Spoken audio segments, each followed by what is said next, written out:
Welcome to my way of expression. Hello friends, எல்லாரும் எப்படி இருக்கீங்க? நல்லா இருக்கீங்களா? இன்னைக்கு நம்ம வீடியோவில் என்ன பார்க்க போறோம்னா பொரி உருண்டை தான் பார்க்க போறோம். கார்த்திகை வருது இல்லையா, ஸோ அதனால நம்ம கார்த்திகை ஸ்பெஷலான பொரி உருண்டை தான் பார்க்க போறோம். கார்த்திகைன்னு எடுத்துக்கிட்டா திருநெல்வேலி, தூத்துக்குடி, கன்னியாகுமரியிலலாம் ஓலை கொலக்கட்டை செய்வாங்க. ஆனால் மித்த இடத்துலலாம் பொரி உருண்டை தான் செய்வாங்க. வாங்க இப்போ நம்ம எப்படி செய்யலாம் அப்படிங்கிறத பார்க்கலாம். பொரி உருண்டை செய்கிறது ரொம்ப கடினமான வேலைலாம் கிடையாதுங்க, ரொம்ப ஈஸியான வேலை. நம்ம பொரி நல்லா பார்த்து செலக்ட் பண்ணி வாங்குறதுல தான் இருக்குது. நல்லா உருட்டு பொரியாக நல்லா நீளமாக இருக்கிற மாதிரி நல்லா மொறுமொறு இருக்கிற மாதிரி பார்த்து பொரி வாங்கிக்கோங்க. அதுவே நீங்கள் வாங்கிட்டு 2 நாள் கழிச்சதுக்கு அப்புறம் அந்த பொரி ஒரு மாதிரி நமத்துட்டுனா நம்ம பொருக்காஞ்சட்டியில் கொஞ்சம் வறுத்து எடுத்துக்கலாம். இப்போது நம்ம எப்படி செய்யலாம்னு பார்க்கலாம் வாங்க. ஃபர்ஸ்ட் பாகு காய்ச்சிக்கலாம். அதுக்கு நான் என்ன பண்ண போகிறேன்னா கடாய் எடுத்துக்கிறேன். அடுப்பை ஃபர்ஸ்ட் ஆன் பண்ணிக்கோங்க. பாகு காய்க்கிறதுக்கு நான் மண்டவளம் தான் எடுத்திருக்கேன். மண்டவளம் பொரி உருண்டை செய்கிறதுக்கு ரொம்ப டேஸ்டியாக நல்லாயிருக்கும். ஸோ நீங்கள் அதுவே எடுத்துக்கோங்க. நான் இந்த ஒரு பவுல் நிறைய எடுத்திருக்கேன். இந்த பவுல் தான் நம்மளுக்கு கணக்கு. இப்போ இந்த பவுல் நிறைய மண்டவளத்தை திருவி எடுத்து வச்சிருக்கேன். இதை சேர்த்துக்கிட்டேன். கிட்டத்தட்ட இது 250 கிராம் இருக்கும். ஸோ இப்போ எல்லாத்தையும் போட்டுக்கலாம். போட்டுட்டு இதே கிண்ணத்திலேயே நம்ம ஒரு 1/4 கப்பு தண்ணி ஊற்றிக்கலாம். இப்போ இது நல்லா மெல்ட் ஆகி பாகு இலகி வரட்டும். அது வரைக்கும் வெயிட் பண்ணுவோம். உங்கள் யாருக்கெல்லாம் பொரி உருண்டை பிடிக்குங்கிறத சொல்லுங்கள். 80 கிட்ஸ் 90 கிட்ஸ்க்குலாம் சொல்லவே வேண்டாம். பொரி உருண்டை ரொம்பவே பிடிக்கும். அது நம்ம வீட்லேயே ஈஸியாக நம்ம செஞ்சு சாப்பிடலாம். நம்ம குழந்தைகளுக்குமே இது வீட்டில் நம்ம ஈஸியாகவே செஞ்சு கொடுக்கலாம். இது போய் கடையில் போய் வாங்கணும்னு தேவையில்லை. வீட்டில் பொரியும் கொஞ்சம் அச்சு வளமோ இல்லை மண்டவளமோ எது இருந்தாலும் போதும். அதை வச்சு நம்ம சூப்பராக டேஸ்ட்டாக நம்ம பிள்ளைகளுக்கு செஞ்சு கொடுத்துடலாம். என்னோட சேனலை இதான் ஃபஸ்ட் டைம் பார்க்குறீங்க, கண்டிப்பாக சப்ஸ்கிரைப் பண்ண மறக்காதீங்க. இந்த வீடியோ பிடிச்சிருந்தா உங்கள் ஃப்ரெண்ட்ஸ் அண்ட் ஃபேமிலிக்கு ஷேர் பண்ணுங்கள். என்னோட இன்ஸ்டாகிராம் ஐடியையும் நான் அந்த ஸ்க்ரீன்லேயும் கொடுக்குறேன், டிஸ்கிரிப்ஷன் பாக்ஸ்லேயும் கொடுக்குறேன். அதுலேயும் நீங்கள் என்னையும் ஃபாலோ பண்ணுங்க. இப்போ பாருங்கள், மண்டவளம்லாம் நல்லா கரைஞ்சி பாகு சூப்பராக ரெடி ஆகிட்டு இந்த டைமில் நம்ம என்ன பண்ணணும்னா கொஞ்சோண்டு சுக்கு பொடியும் ஏலக்காய் பொடியும் திரிச்சு வச்சுக்கோங்க. அதை நம்ம இதில் கலந்துக்கலாம். இப்போ இது 2 நிமிஷம் நல்லா கலக்கி விட்டுட்டு கொஞ்சம் லைட்டாக ஒரு 2 நிமிஷம் வைங்க. வச்சுட்டு உடனே ஆஃப் பண்ணிடுங்க. ஆஃப் பண்ணிவிட்டு வடிகட்டி எடுத்துக்கலாம். இப்போ இந்த மாதிரி பாத்திரத்தில் வடிகட்டி போட்டு வடிச்சுக்கலாம். வடிகட்டும் போது அந்த பாத்திரம் நம்மளுக்கு பிடிச்சி ஊற்றுறதுக்கு ஏற்றாப்புல இருக்கிற மாதிரி பாத்திரம் எடுத்துக்கோங்க. பாருங்க, உங்களுக்கு அந்த தூசி அந்த ஏலக்காய்க்குள்ள பொடி அந்த மாதிரி எல்லாம் நம்மளுக்கு அந்த இது ஃப்ளேவர் இறங்கின பிறகு மீதி இருக்கிறது எல்லாத்தையும் நம்ம எடுத்தாச்சு.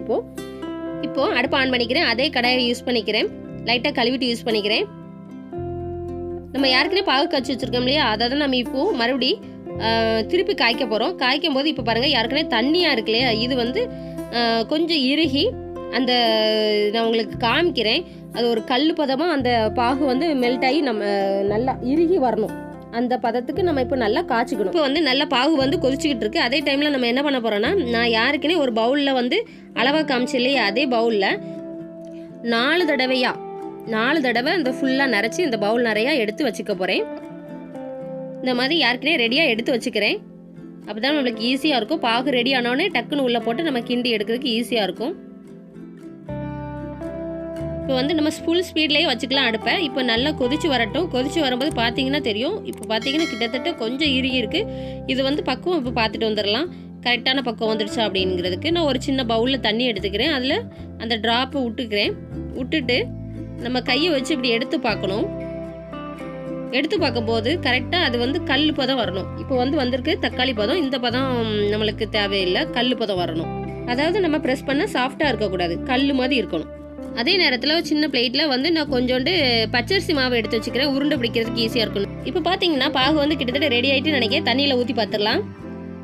குறைவாக ஊற்றிக்கிறேன்.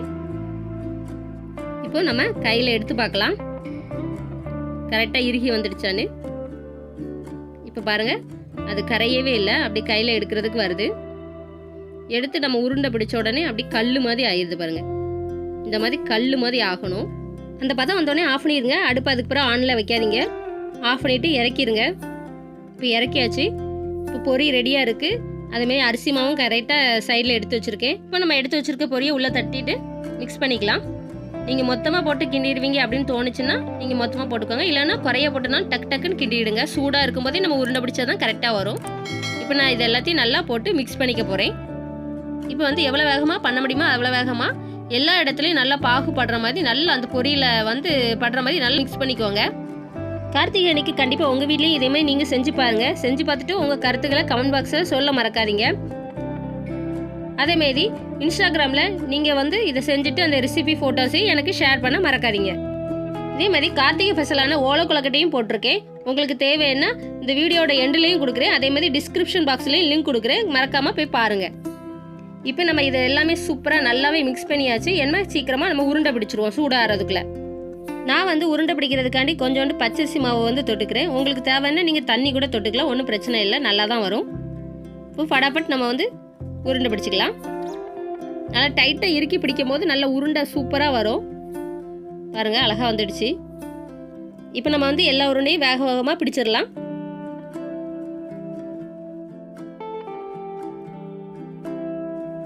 சின்னதாக வேணால் சின்னதாக பிடிச்சிக்கோங்க, பெருசாக வேணால் பெருசாக பிடிச்சிக்கோங்க. நான் ஓரளவு மீடியம் சைஸில் பிடிக்கிறேன்.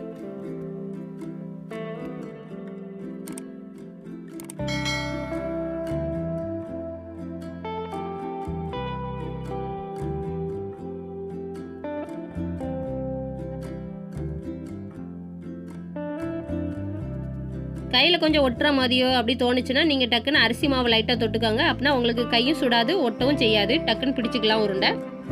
இதே இடத்துல நீங்கள் தண்ணியும் கூட யூஸ் பண்ணிக்கலாம். தண்ணியுமே குறைவா தொட்டுக்கோங்க, நிறைய தொட்டுறாதீங்க.